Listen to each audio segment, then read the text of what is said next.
Sertifikasi bangunan hijau atau green building saat ini sedang banyak dibicarakan di tengah masyarakat, khususnya pada praktik konstruksi ataupun pemilik gedung. Hal ini diharapkan ataupun menjadi solusi yang paling ideal dalam mengatasi permasalahan net zero emission di 2060 nantinya. Salah satu rating penilaian yang digunakan untuk melakukan pengukuran operasional ataupun efisiensi dari bangunan adalah yang dikeluarkan oleh Green Building Council Indonesia. Dalam proses sertifikasi, dilakukan peninjauan pada bangunan new building ataupun existing building atau bangunan yang sudah terbangun. Pada beberapa waktu terakhir, Wisma 46 sebagai gedung ikonik di Cakrawala, Jakarta, baru saja mendapatkan sertifikasi Green Ship Existing Building peringkat Gold. Dan tentunya hal ini bukan praktik yang mudah untuk dilakukan. Sebagaimana kita mengetahui bahwa bangunan ini telah terbangun lebih dari 25 tahun, serta dibutuhkan adanya support dari stakeholder-stakeholder yang berperan dalam proses sertifikasi. Di samping itu, banyaknya sistem yang sudah berjalan, kebiasaan yang sudah terbentuk, dan tentu saja keterbatasan teknis di lapangan akan menjadi penghambat dalam proses sertifikasi nantinya. Salah satu tokoh yang berperan dalam proses sertifikasi ini adalah building manager, dengan menjaga agar target tetap berjalan, terpantau, dan tercapai. Dengan saya Winnie, di episode kali ini kita akan bedah bareng Pak Nazarudin mengenai strategi teknis yang dilakukan, tantangan, kolaborasi, serta upaya untuk menjaga operasional tetap konsisten pasca sertifikasi. Sebelumnya, terima kasih banyak Pak Nazarudin atas waktunya untuk bersedia berdiskusi dengan kami saat ini. Dalam hal ini, diharapkan podcast ini mampu menjadi pertimbangan oleh pengelola gedung lainnya yang ingin melakukan sertifikasi green building. Dan episode ini diharapkan mampu menjadi referensi praktik di lapangan. Jangan lupa share podcast ini ke teman kalian ya. Dan seperti biasa, tetap ikuti Meet the Solutionist untuk cerita-cerita nyata dari orang-orang yang bekerja untuk masa depan yang lebih baik dan hijau. Baik, Pak Nazarudin, selaku Senior Building Manager dari Wisma 46, mungkin boleh diceritain sedikit nih Pak, gimana perjalanannya menjadi posisi saat ini sebagai Building Manager di Wisma 46? Ya, makasih Mbak Winnie atas waktunya. Jadi, kebetulan memang saya kalau bicara pengalaman itu sudah lumayan lama ya, lebih dari 15 tahun menangani gedung ya, operation and maintenance gedung. Berawal saya jadi operation manager di salah satu mall cyber di daerah Bekasi ya. Terus berlanjut saya masuk ke BUMN Telekomunikasi di salah satu anak perusahaan BUMN Telekomunikasi. Jadi awal kali saya masuk di sana itu sebagai asisten manajer technical support. Jadi kita menangani gedung-gedung BUMN Telekomunikasi tersebut ya, hampir sekitar 3.700 gedung ya se-Indonesia. Dari situ kita karena itu benar-benar teknik ya, gedungnya gedung teknik dan kita juga orang teknik sehingga banyak analisa-analisa teknis yang kita lakukan di sana. Sehingga banyak sekali terutama di sisi efisiensi ya, karena itu tersebar, jumlahnya banyak dan sangat tersebar sehingga efisiensi menjadi sangat penting saat itu. Nah, itulah yang kita gali. Kita kerjasama dengan PLN bagaimana melihat anomali-anomali yang terjadi waktu itu. Terus kita melihat juga karakteristik pengguna ya di BUMN tersebut, di penggunanya gitu. Nah, dari situ kita melihat apa sih yang bisa kita lakukan dari dari kegiatan itu untuk efisiensinya ya. Karena ada juga pembayaran listrik yang naik signifikan itu ternyata bukan karena pemakaian secara real, tetapi adanya kesalahan pencatatan, adanya error telekomunikasi karena apalagi yang di remote area ya yang menggunakan sistem wireless untuk pencatatannya atau AMR automatic meter. Nah, itu ada juga yang beda ya, Pak, masuknya beda sehingga yang seperti itu kita analisa. Sehingga kita bisa ternyata untuk gedung teknik itu pemakaiannya sekian. Dari situ saya sekitar 1,5 tahun ya jadi asisten technical support manager itu. Terus perusahaan mempercayai saya jadi building manager di salah satu gedung telekomunikasi seluler ya. 3 gedung waktu itu kita tangani di daerah BSD 2 dan di Orja 1. Dari situ kita mulai menggabungkan yang tadinya gedung benar-benar teknis, kita coba gabungkan lagi. Di situ udah mulai ada tenannya, ada orangnya, sehingga tidak hanya teknis, tapi bagaimana kita mengajak orang-orangnya untuk bisa agar pengelolaan itu lebih sustain lagi, begitu ke pengelolaan yang berkelanjutan.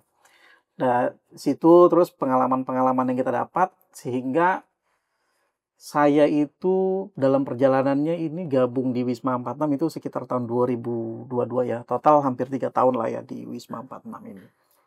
Saya punya prinsip sebenarnya gitu. Saya punya prinsip dimanapun ditempatkan pasti Anda bisa melakukan perbaikan. Bahkan misalnya gitu. Karena saya kebetulan waktu itu menggantikan atasan saya sendiri. Yang saya tahu beliau adalah orang-orang terbaik gitu.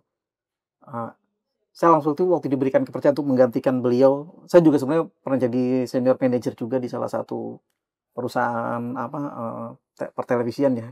Senior manager tapi untuk building juga. Kebetulan orang yang saya gantikan dulu ada orang-orang terbaiknya gitu. Tapi saya bingung apakah saya bisa.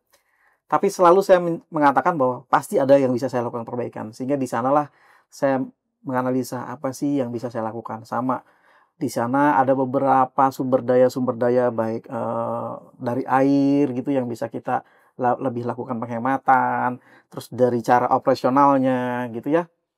Terus dari situlah semua saya gabungkan sehingga di Wisma 46 ini saya pertama kali masuk, saya melihat bahwa Wisma 46 ini gedungnya sangat istilahnya beda sendiri gitu, terlihat sangat berbeda ya, makanya disebut the most iconic building in Jakarta. Bahkan kalau kita lihat ya, Wisma 46 itu kalau acara dimanapun, terutama acara Jakarta ya, misalnya Pemprov mengadakan acara, itu biasanya pasti logo background-nya itu yang dipakai Wisma 46. Nah, salah satu kebanggaan di situ, saya bilang, wah saya bisa.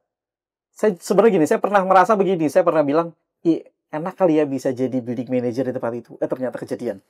Tapi saya rasa tidak, saya mikir ngapain cuma jadi BM-nya dong, saya harus bisa memberikan sesuatu yang lebih.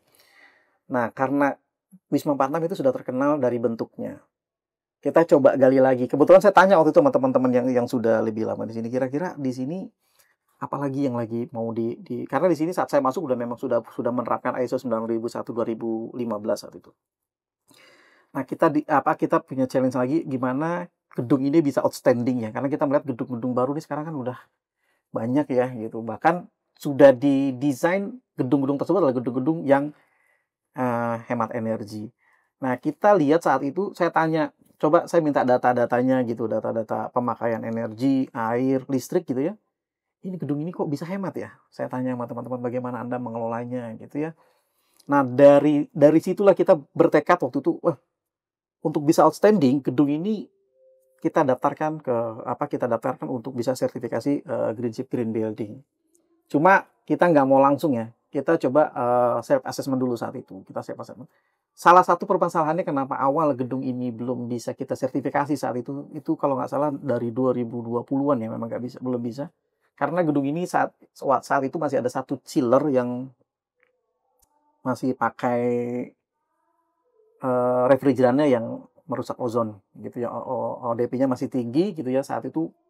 R22 saat itu diganti, maka kita langsung saat itu diganti kita lebih yakin lagi bahwa kita pasti bisa mendapatkan sertifikasi Green Chip Green Building. Itu sih perjalanan saya sehingga bisa sampai di Wisma 46, terus bisa bersama-sama dengan kawan-kawan ya membawa Wisma 46 ini meraih sertifikat Green Chip Green Building. Dan mungkin perlu saya tambahkan juga, sebenarnya di tahun yang sama saya target kepada teman-teman, ada 2 yang saya targetkan untuk sertifikasi saat itu, yaitu SMK 3. Dan kebetulan dua-duanya kita bisa dapatkan. Gitu sih, karena saya yakin semua itu berawal dari konsistensi. Saya lihat semua datanya teman-teman tuh bagus. Datanya semua ada konsistensi, semuanya konsisten gitu. Nah, tinggal ini dirapikan dan karena self assessment kita waktu itu memang di gold ya. Di gold akhirnya ya sudahlah, kita coba panggil konsultan yang maksudnya yang lebih paham terkait itu. Kita panggil konsultan untuk bisa ngawal kita gitu ya, untuk bisa ngeraih Green Chip Green Building ini. Wah, menarik banget sih, Ya. Pak. Berangkat dari keinginan untuk stand out, jadinya ada inovasi-inovasi baru nih yang pengen dikembangkan. Nah, salah satunya dengan sertifikasi bangunan hijau ataupun green building itu ya, Pak. Bahkan walaupun bangunannya sudah lama terbangun, itu juga tidak mengurungkan niat Bapak untuk mencoba hal yang tentunya akan menguntungkan si pengguna gedung gitu. Betul. Nah, Tadi kan Bapak juga udah mention nih Pak tentang proses sertifikasi yang telah dijalankan. Nah, tantangan awalnya apa sih Pak yang mulai dihadapi dalam menerapkan prinsip bangunan hijau ini? Iya, biasanya gini, itu bermula dari pertama kita dulu ya, dari tenan. Karena orang kadang berpikir, wah udah mau green building nih, pasti dihemat-hematin sehingga kenyamanan menjadi berkurang. Tidak, kita sampaikan bahwa pesan dari uh, top manajemen kita adalah jadikan gedung kita ini gedung yang ramah dan nyaman bagi penggunanya juga lingkungan. Sehingga kata-kata nyaman itu nggak boleh kami tinggalkan. Ramah itu ya sehat buat penggunanya, terus nyaman juga nyaman buat penggunanya dan terhadap lingkungan kita juga harus tetap menjaga kelestarian lingkungan. Jadi bermula dari situ, pertama adalah kita campaign. Kita sampaikan kepada internal kita dulu gitu ya. Sebenarnya awal-awal begini, saya pernah tanyakan, teman-teman kalau hari Sabtu nyalain AC-nya gimana? Semua kita nyalakan. Karena memang di aturannya ada. Oh, tapi apakah semua tenan atau penghuni masuk saat itu? Enggak. Oke. Maka kita bikin aturan waktu itu. Kita surati tenan bahwa kalau Sabtu tidak masuk tolong isi link. Kalau masuk isi link, tidak masuk isi link. Jadi saat itu kita mulai ya hari Sabtu hanya unit-unit yang menyatakan masuk lah yang kita nyalakan AC-nya. Dari situ terus operasional lift kita juga atur bagaimana karena kalau malam lift nyala semua juga percuma gitu menjadi pemborosan eskalator. Nah, cuma tadi pemahaman bahwa green building jangan sampai kenyamanan. Nah, kita selalu mainnya adalah di aturan atau di standar-standar. Misal AC atau standar suhu ruang di Indonesia adalah 25 plus minus 1. Nah, itu yang kita jaga. Gitu. Terus semua ya liftnya juga seperti itu. Jadi even itu hemat, tapi tetap kenyamanan harus dijaga.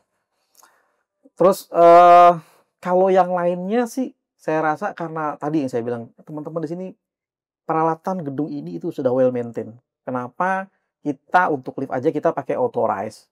Lift kita saya sebutkan merek, kita pakai Fujitec, kita servisnya juga maintenance-nya Fujitec. Genset kita pakai Caterpillar, kita pakai Intrakindo.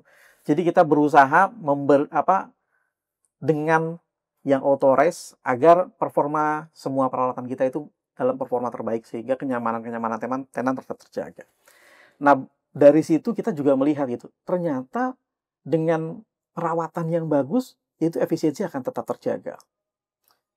Di Wisma 46 ini, kalau saya lihat datanya gitu ya, kita lihat datanya, di Indonesia kan standarnya itu untuk office building itu IKE-nya itu 250 kWh per meter persegi per tahun.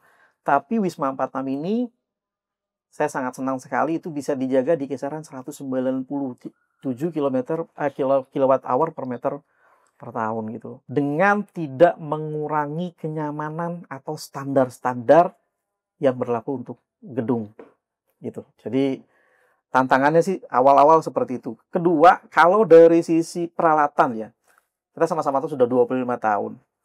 Tapi sekali lagi di sini itu setiap perbaikan itu tidak hanya sekedar perbaikan, tapi menganalisa. Selama itu bisa diperbaiki, terus bisa diganti dengan yang lebih hemat energi gitu. Contoh misalnya dari lampu kita ganti dengan yang LED, motor-motor pompa kita ganti dengan yang high efficient. Salah satunya juga waktu penggantian chiller tadi. Penggantian chiller tadi kita juga menggunakan chiller yang mempunyai efisiensi tinggi ya.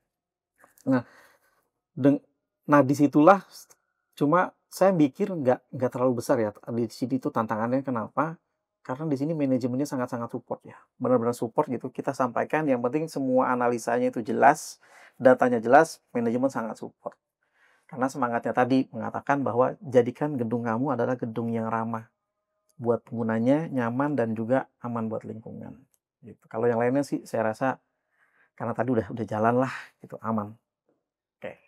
Berarti kalau dari Pak Nazar juga melihat adanya potensi yang besar juga ya Pak ya, Ya. dari gedungnya sendiri Ya. dan dari support dari manajemen juga. Betul. Nah mungkin saat ini kan sudah mendapat sertifikasi Green Shape Existing Building peringkat Gold ya Pak, dan itu cukup tinggi, dan pengen tahu nih Pak sebenarnya langkah-langkah konkret untuk mencapai peringkat tersebut itu gimana sih Pak? taktik-taktiknya? Iya, iya. Seperti tadi ya, kita melihat pertama kita self assessment dulu. Kita self assessment kayaknya kita bisa nih gitu. Memang ada beberapa sih yang misalnya ya dari ASD, karena kita harus melakukan pengukuran ya dari titik sini ke lokasi transportasi terdekat. Terus saat itu misalnya nih kita punya sih parkir sepeda tapi belum memenuhi standar. Nah, kita melihat tuh dari dari rating tools yang ada, mana yang sudah kita bisa penuhi, mana yang belum bisa kita penuhi, dan itu langsung kita lakukan perbaikan atau pengajuan di sana. Kalau dilihat dari gedungnya sendiri mah gedung ini kalau saya bilang walaupun gedung ini sudah beroperasional itu hampir 30 tahun, tapi terlihat sekali bahwa visinya tuh udah jauh ke depan. Ini gedung berdiri atau beroperasi itu 95 ya. Tapi kalau kita lihat dari orientasi ya, dari orientasi gedung itu kita punya di sisi timur, di sisi barat dan sisi timur gedung ini adalah bentuknya masih kaca. Itu untuk agar daylightingnya itu bisa lebih bagus. Itu cuma permukaannya dia lebih kecil dibanding utara dan selatan. Nah, utara dan selatan itu juga itu kombinasi. Itu kombinasi antara fasad, kombinasi fasadnya itu precast dengan kaca. Kita lihat, nah sehingga apa mataharinya tuh serapannya nggak banyak. Dan kalau dicek lagi ternyata gedung ini itu memang sudah di set untuk gedung hemat energi. Itu kita punya dinding di dalamnya terdapat rock wool yang sangat berguna untuk meredam panas sehingga beban pendinginan di dalam itu nggak terlalu besar. Jadi kalau dari sisi gedungnya, saya tidak banyak melakukan perubahan karena saya melihat gedung ini walaupun gedung maaf ya katakan tua ya sudah 30 tahun beroperasi tapi gedungnya punya visi yang ke depan. Terus gedung ini kalau orang bilang tuh harus apa ada untuk mengurangi serapan sinar matahari ya, itu pasang sunshade. Di gedung Wisma 46 boleh dilihat ya. Wisma 46 ini kita punya sun shading ya di sisi ini nih sunset nih. Iya, di sisi kanan apa di sisi utara selatan kita bentuknya kaca dan precast, tapi di sisi utara di sisi timur barat di mana sinar matahari lebih besar itu kita ada sun shading gitu untuk meredam sinar matahari. Jadi karena kita melihat bahwa gedung ini udah bener-bener jauh ke depan visinya. Paling kita tinggal nambah-nambah hal-hal yang perlu ya, misal gini. Ada beberapa di unit-unit AHU kita pasang VSD gitu ya, terus penggantian lampu-lampu yang TL konvensional kita ganti dengan lampu LED ya, gitu. Satu efisiensinya lebih tinggi, kedua juga tidak merusak lingkungan. Jadi kalau dari sisi teknis nggak banyak. Cuma ada memang yang yang saat itu belum kita terpenuhi adalah terkait penanganan limpasan air hujan. Saat itu kita harus bisa memenuhi 50% dari tangkapan air hujan. Di kita belum. Tapi saya melihat bahwa belum itu bukan sama sekali belum dilakukan. Saya katakan di sini tuh benar-benar semuanya itu sudah dijalankan. Jadi sebenarnya di gedung ini udah punya penampung air hujan, cuma kapasitasnya aja. Nah, sekarang kita sudah proses lagi untuk bisa memenuhi tadi. 50% limpasan air hujan kita tampung. Jadi kita bisa gunakan lagi untuk bisa kita gunakan ke toilet ya. Jadi tapi kan tadi harus ramah juga terhadap penggunanya. Nah, air tersebut kita ujikan. Kita uji itu setiap 3 bulan sekali kita uji kelayakannya. Jadi semuanya itu kita integrasikan. Di sisi air kita juga sudah melakukan ya paling penambahannya seperti itu ya yang kita secara teknis kita nambah kapasitas tangki penampungan air hujan. Dan yang paling besar sebenarnya proyeknya kemarin adalah memang penggantian unit AC. Cuma penggantian unit AC tersebut memang karena satu unitnya sudah tua, kedua sekalian tadinya refrigerant R22 kita ganti yang ramah lingkungan. Jadi satu ramah lingkungan, dua savingnya kita dapat. Kalau yang lainnya lebih ke arah ngelihat ini aja sih, ngelihat historikalnya aja sih, data-datanya mana, misalnya training-training yang sudah dilakukan gitu ya, hanya seperti itu. Terus satu lagi, tadi karena di Wisma 46 ini mereka sudah menerapkan ISO 9001:2015, sehingga semua data itu termaintain. konsistensinya, data-data itu. Nah, sehingga kita sangat terbantu ya dari ini teman-teman gitu ya. Data misalnya nih melakukan penghematan ini, buktinya mana, itu semua ada. Sehingga sekali lagi saya katakan saya sangat bersyukur juga nanganin gedung Wisma 46 terus bersama teman-teman itu yang punya dedikasi tinggi, juga top manajemen yang sangat support gitu, sehingga kita bisa raih predikat gold ya. Itu juga predikat gold kita terakhir 74 ya kalau nggak salah, nggak jauh lah kalau untuk mau jadi platinum. Bahkan waktu kita sampaikan ke manajemen saat itu kita dapat platinum, "You bisa rubah langsung jadi platinum," gitu. Kita bilang di next certification. Kita bisa. Kita yakin kita bisa di next certification. Karena ada beberapa poin yang memang bisa kita tingkatkan di indoor air quality. Itu banyak sekali poin-poin yang bisa kita manfaatkan sehingga kedepannya saat ditarget oleh manajemen bahwa sertifikasi yang berikutnya kita harus bisa platinum, saya dan tim yakin bahwa kita bisa ke sertifikasi yang platinum. Wah, ini menarik banget sih, Pak. Ya, Dari penjelasan Pak Nazar tuh menunjukkan bahwa, kesiapan gedung untuk menerima perubahan untuk ke arah keberlanjutan itu sangat penting gitu ya, ya, Pak, ya. ya, Karena, walaupun dari awal misalnya sudah didesain, advance ataupun ke arah keberlanjutan pun, hmm, dari pihak WSMA 46 pun siap dengan melakukan betul, perubahan-perubahan, betul. pembaruan Iya, yang tentunya tetap ya, Pak, ya, memperhitungkan dari kondisi penghuni gedung ataupun adjustment dari kondisi chiller yang saat ini dipakai gitu. iya, Jadi mungkin bisa jadi sekalian proses maintenance juga ya, Pak, iya, ya, betul. untuk prosesnya gitu. Dari proses, sertifikasi Greenship ini ada 6 aspek yang terlibat. Nah, dari antara 6 aspek tersebut, sekiranya mana yang paling menantang untuk dikontrol secara, operasional? Iya, eee, yang paling menantang untuk saat ini, bahkan ke depan juga kita memang harus kita lebih fokus, yaitu di indoor air quality ya. Karena indoor air quality itu sesuatu yang nggak terlihat, gitu. Tapi di situ yang menjadi istilahnya langsung kepada kondisi kesehatan atau, rasa nyamannya, tenan kita.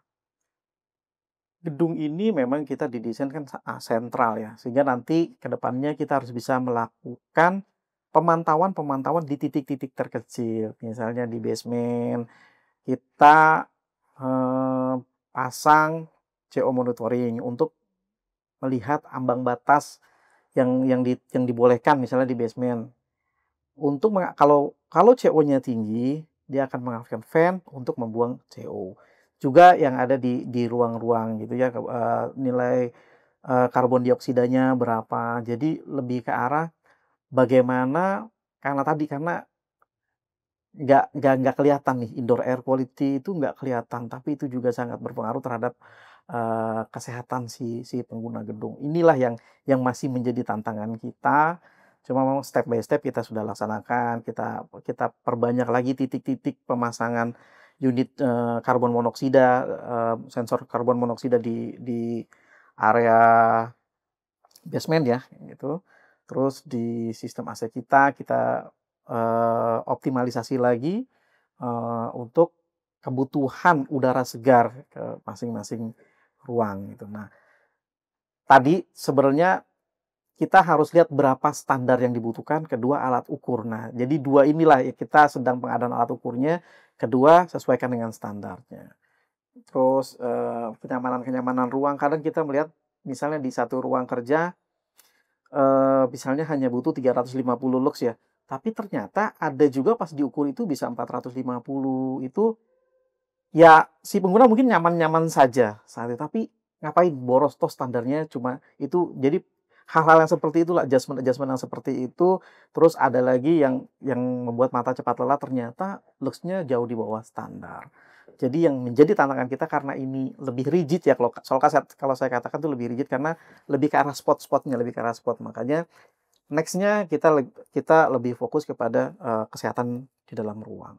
Wah, menarik banget sih, Pak, dari penjelasan Pak Nazar, yang sampaikan. Berarti sebenarnya rating penilaian yang digunakan itu, eee, sangat membantu untuk menilai hal-hal yang sebelum ini tidak terukur ataupun tidak terlihat, gitu. Iya, Dan, rating yang digunakan ataupun green shape ini tidak hanya digunakan untuk, semata-mata mempertimbangkan penghuni gedung, tapi juga membantu iya, mengefisiensikan dengan mengoptimalkan, kesesuaian terhadap standar tanpa melakukan kelebihan terhadap, fungsi listrik ataupun penggunaan lainnya.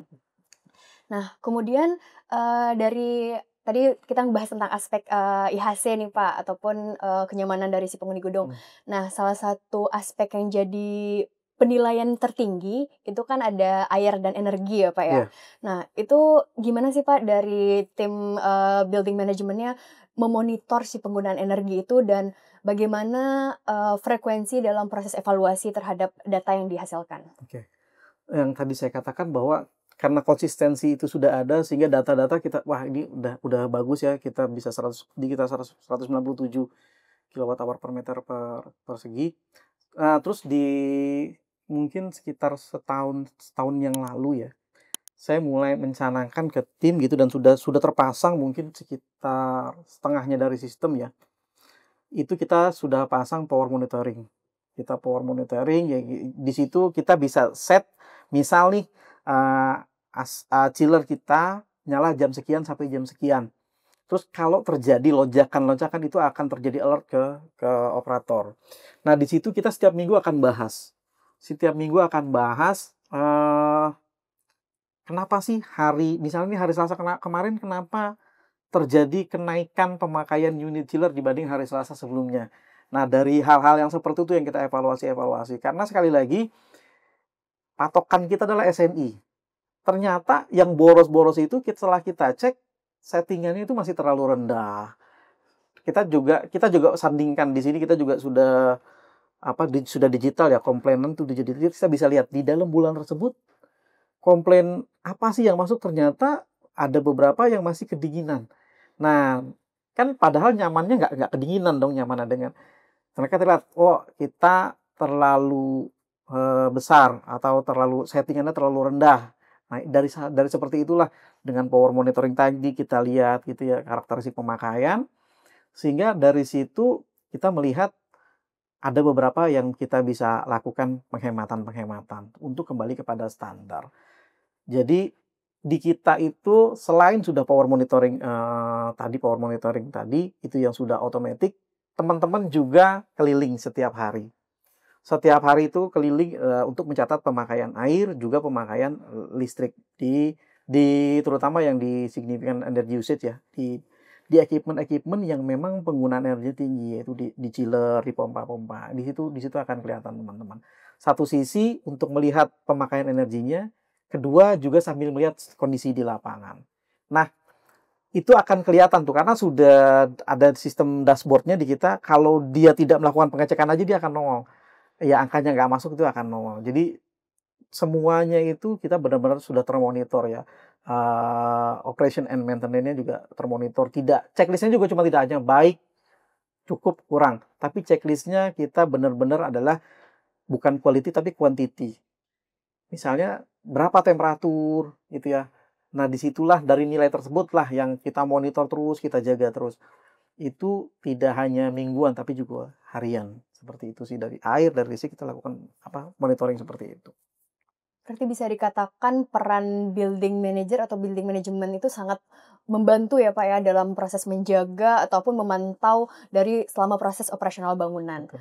Nah, mungkin di samping adanya pemantauan oleh tim Bapak, tentunya dilakukan regulasi dengan konkret melalui SOP gitu Iya, ya, Pak, ya. betul. Nah, itu gimana sih, Pak, caranya untuk menjaga agar SOP keberlanjutan itu tetap dijalankan secara disiplin oleh seluruh tim teknis sebenarnya? Iya. Jadi di kita itu ada compliant juga ya. Jadi kita memastikan bahwa semua SOP itu dijalankan. Kita juga lakukan audit. Memang ada beberapa contoh misal, temuan audit kenapa AC pada hari Sabtu untuk unit 3001 misalnya, itu nyala. itu akan diusut terus tuh, diusut. Ada nggak form lemburnya? Gitu. Itu untuk menjaga jangan sampai teman-teman itu nyalainnya sembarangan aja. Gitu. Oh, orang nggak minta lembur.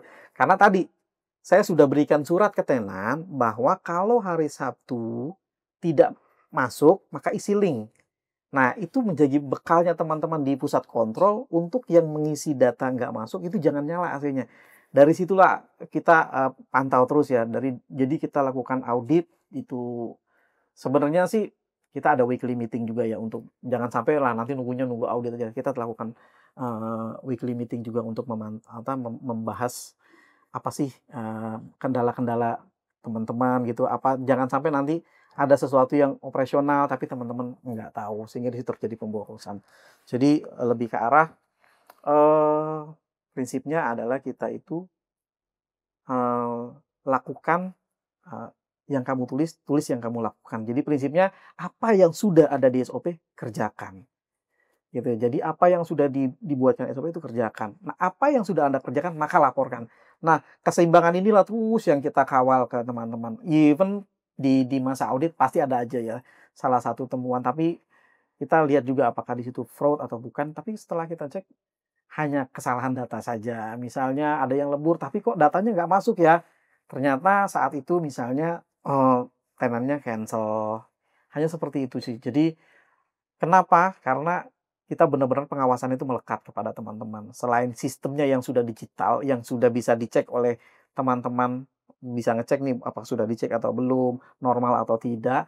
Kedua, kita juga ada weekly meeting dengan teman-teman, terus kita juga ada audit. Nah, disitulah karena udah benar-benar dijaga dan dikawal, sehingga perjalanannya selalu konsisten. Berarti bisa juga dikatakan bahwa keterbukaan data itu sangat membantu ya, Pak, ya, Betul, dalam betul. proses bagaimana kita strict nih ataupun disiplin terhadap Iya, SOP yang sudah dibuat. iya, Jadi, building manajemennya diharapkan mampu konsisten dengan apa yang iya, sudah tertulis gitu ya, Pak, betul. ya. Tadi juga Pak Nazar sempat mention nih, Pak, tentang, peninjauan ataupun evaluasi terhadap, kesinggungan dengan tenan gitu ya. Misalnya tenan yang lembur ataupun sebagainya.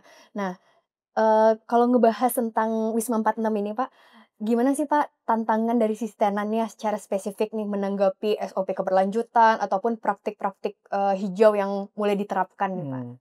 Sebenarnya tenan justru malah antusias ya. Pertama, mungkin seminggu lalu kita ada juga pertemuan dengan tenan yaitu terkait dari Disnaker ya waktu itu adalah penerapan norma K3 dan penerapan P2K3 di gedung-gedung. Saya sampaikan kepada kepada tenan-tenan kami bahwa kami berterima kasih atas dukungan tenan dan juga ini salah satu kebanggaan juga ya. Maksudnya bisa berkantor di gedung yang ikonik juga gedungnya itu nggak ketinggalan zaman. Maksudnya dalam artian mungkin boleh dilihat ya dari lobi kita itu udah berubah sekarang udah keren sekali ya. Lobi utara dan selatan itu sudah keren sekali. Kedua, walaupun gedung ini sudah 30 tahun, tapi lihat kita mampu meraih sertifikat Green Seat Green Building. Saya rasa eh, awal-awal saja mikirnya tuh jangan-jangan kalau green building nanti AC-nya jadi panas, nanti airnya cuma keluar dikit. Enggak, mereka tidak merasakan itu. Bahkan setelah ini ya mereka menjadi bangga. Jadi kami juga sebagai pengelola bangga bahwa gedung kami mampu meraih sertifikat Green Chip Green Building, tenan juga rasa bangga. Bahkan kita sampaikan saja kepada perusahaan Anda bahwa gedung kita sudah tersertifikasi Green Building. Jadi dari tenan pun sebenarnya dari survei-survei tenan juga menunjukkan kalau misalnya bisa break the stigma juga ya, Pak, ya, Ya, tentang kalau misalnya, hijau itu, akan panas, akan ya, tidak nyaman, tapi ya, ternyata malah, lebih efisien, ya, lebih nyaman karena mempertimbangkan si penghuni gedung gitu ya, ya. Pak, ya. Nah, kemudian, dalam proses sertifikasi itu tentunya pasti ada stakeholder yang terkait ya, Pak, Ya. ya. Nah, mungkin, pengen bahas sedikit nih, Pak, gimana sih, kerjasamanya dengan pemilik gedung, verifikator, dan konsultan selama proses sertifikasinya? Ya, awal-awal sih kita juga bingung ya. Maksudnya gini, kalau kalau ke pemilik gedung, prinsipnya top manajemen kita itu selama data yang disampaikan adalah clear, datanya juga real, Maksudnya kelayakannya gitu. Memang kenapa sih kita harus begini gini? Tadi salah satunya adalah memang ingin gedungnya ramah. Kedua, ya kita harus outstanding dong karena sudah banyak gedung-gedung baru yang bermunculan. Kita harus outstanding gitu. Bahwa kita gedung lama tapi kita layak untuk tetap bersaing dengan gedung-gedung tersebut. Jadi kalau dari top manajemen kami sangat-sangat mendukung. Nah, kalau di awal biasa lah ya namanya dengan konsultan, kita kadang pengennya gini, ya udah kan udah kami kerjakan, ya udah. Nah, itu yang akhirnya kita harus menggali lagi data lebih dalam ya gitu. Karena misal gini, eh lebih ke arah bentukan datanya aja sih. Kalau kita misalnya nih udah catat 157, mana kayak gimana catat? Oh Pak, tabelnya harus kayak gini, lebih ke arah itu sih. Hanya lebih ke arah perapihan. Tapi kalau misalnya sistem yang terbangun itu sudah ada gitu. Nah, dari yang kayak gitu-gitu kita juga baru kenal ya gitu. Terus dengan verifikator juga seperti itu gitu. Ada beberapa yang memang kadang sedikit kayak beda versi ya. Eh, Verifikator misal salah satunya adalah area merokok. Area merokok kita. Di situ adalah paling dekat gitu ya. Tidak boleh 5 meter dari bukaan gedung. Padahal kita punya jarak saat itu untuk area merokok di outdoor ya. Saat itu udah sekitar 10. Tapi kalau secara visual, karena kelihatannya kok deket banget ya Pak gitu. Ya diukur memang sudah lebih dari 5 gitu. Tapi untuk maksudnya secara lintas saja, secara melintas orang melihatnya bahwa itu sudah memenuhi. Akhirnya kita mundurkan lagi itu kalau nggak salah sekitar 15. Jadi sekitar 15 meter. Terus benar-benar dicari, Pak ini benar nggak ada bukaan. Ya akhirnya dicek di lapangan, nggak ada bukaan. Terus ya kita sih sangat berterima kasih ya. Maksudnya dari verifikator tersebut tidak serta-merta mengiyakan apa yang kita klaim, apa yang kita mau klaim gitu. Area merokok Anda di luar gedung? Iya. Jaraknya 5 meter? Iya, cek. Even itu sudah kepenuhi di atas 5 meter, mereka masih melihat kayaknya masih kurang layak deh, Pak. Ya kita bisa terima itu, maksudnya oke kita mundurkan lagi. Terus dari keran air misalnya nih, dari keran air di situ yang water fixture itu kan harus 50% plus 1 ya. Di kita itu ada yang water fixture itu 50% plus, tapi kita pengen dapat nilai yang lebih tinggi saat itu. Jadi ada beberapa kita yang sudah pakai water restrictor. Yang kalau kita ukur untuk pemenuhan 1 galon itu butuh waktu sekitar 5 menit kalau kita pakai water restrictor. Tapi kalau nggak dipakein itu cuma 1 menit udah penuh. Berarti kan kalau kita pakai itu hemat banget. Tapi itu nggak bisa masuk Pak. Tetap nggak bisa masuk. Oh kenapa? Kan sama-sama. Intinya adalah penghematan. Bukan. Ini lagi menilai water fixture-nya. Bukan nilai penghematan, nanti penghematan air ada lagi. Wah yang kayak gitu menantang kita tuh, benar harus belajar gitu. Harus belajar lagi bagaimana sih mengukur kebutuhan udara segar gitu ya. Tadinya kan kita cuma ngambil data aja. Nah sekarang itu dari sini Pak, kalau ini Bapak gedekan maka hasilnya kayak gini. Dari itulah sehingga kita banyak-banyak ilmu yang kita bisa dapatkan gitu. Jadi bisa dikatakan, sebenarnya rating penilaian, verifikator, dan konsultan itu sebenarnya membantu dalam Betul, pembuktian dokumen itu ya, Pak? betul. Mungkin sebenarnya memang spirit-nya memang tidak mengubah esensi dari ketercapaian target yang akan diukur gitu Ya, ya sebenarnya. Jadi mungkin sebagai contoh dari Walter Fischer tadi, ya, satu sistem penilaian itu tentunya tidak hanya untuk satu aspek, ya, tapi juga akan, mempengaruhi aspek lainnya. Mungkin di WAC 2, iya, tapi tidak bisa digunakan di WAC 5 betul, ataupun WAC 7 gitu. betul, betul. Nah, jadi, bisa dikatakan, rating pemilihan itu sangat membantu, bagaimana kita mampu membuktikan dengan yakin datanya itu sudah dinyatakan masuk dalam kategori keberlanjutan gitu ya, Betul, Pak, ya. betul. Wah, menarik banget sih, Pak. Nah, jadi, beberapa bulan kemarin ya, Pak, ya, Green Ship Existing Building sudah tercapai dengan peringkat Gold. Nah, namun proses untuk ke arah keberlanjutan itu kan tidak berhenti sampai di Ya, sana saja ya, Pak, ya. ya, Tentunya kita akan melakukan resertifikasi ya. lagi di 3 tahun ke depan.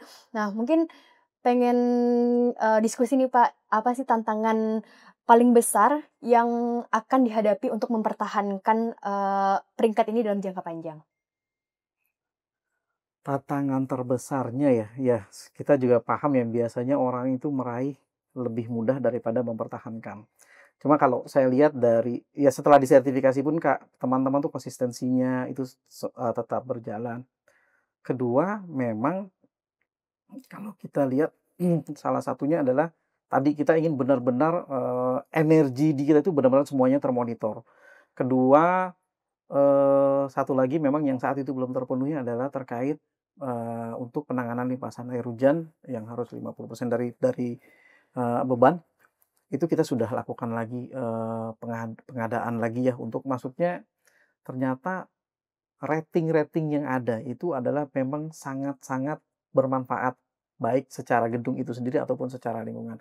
Makanya bagi kami merasa itu bukanlah salah, bahkan merasa bangga ya kalau kita bisa makin memenuhi itu semakin makin ngerasa bangga karena tidak hanya sebagai apa, hanya di atas kertas kita bisa nyapai itu, enggak, tapi benar-benar ada hasil nyata buat kita. Jadi paling nanti ya yang agak besar itu nanti kita memang mau bahkan kita akan segera untuk cari chiller yang benar-benar punya efisiensi tinggi, terus pemanfaatan air hujan, juga sistem-sistem otomasi yang bisa kita terapkan di Wisma Bambang. Jadi, dari diskusi kita sangat menunjukkan bahwa peran building management itu sangat membantu dalam menjaga, memantau, bangunan itu tetap dalam kategori keberlanjutan. Nah, mungkin, apa yang paling dibutuhkan nih Pak, selaku building manager di Indonesia agar bisa lebih siap mengelola bangunan hijau? Oke, yang sangat dibutuhkan adalah pemahaman terhadap, standar-standar ya, peraturan-peraturan dan juga, relevansinya terhadap rating tool. Tapi saya yakin bahwa rating-rating yang dibuat, atau yang adopt oleh green building itu adalah semua sudah mencakup standar-standar yang memang sangat mempertimbangkan, keadaan atau geografi di Indonesia. Jadi kita prinsipnya adalah harus tahu standar-standarnya, 2 tahu cara mengukurnya, gitu. Tapi kalau misalnya kita nggak tahu standar dan kita nggak ngerti cara mengukurnya, maka itu akan sangat sulit sekali bisa tercapai. Jadi pesan saya seperti itu, lakukan pendataan, analisa-analisa, bandingkan atau komparasikan itu dengan standar yang seharusnya, seperti itu. Jadi sangat, menunjukkan Pak, bahwa selaku building manager ataupun building management itu membantu dalam proses operasional, greenship existing building ataupun, keberlanjutan dari bangunan yang sudah terbangun. Nah, dalam hal ini, dari kami, terima kasih banyak, atas kesempatannya kepada Pak Nazar yang telah bersedia untuk berdiskusi ataupun menceritakan tantangan-tantangannya di praktek lapangan. Nah, dalam hal ini diharapkan obrolan ini dapat menjadi pemantik nih Pak, untuk pengelola gedung, pemilik gedung, ataupun, pihak-pihak lain yang sedang bergerak ke arah green building.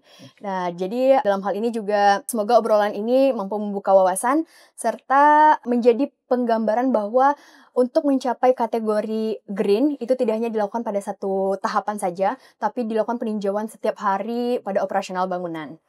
Nah, mungkin terima kasih banyak atas Terima waktunya. kasih Mbak Uni. Terus ikuti Meet the Solutionist dan dapatkan insight langsung dari para pelaku yang mendorong perubahan nyata dari di industri ini. Sampai jumpa di episode selanjutnya.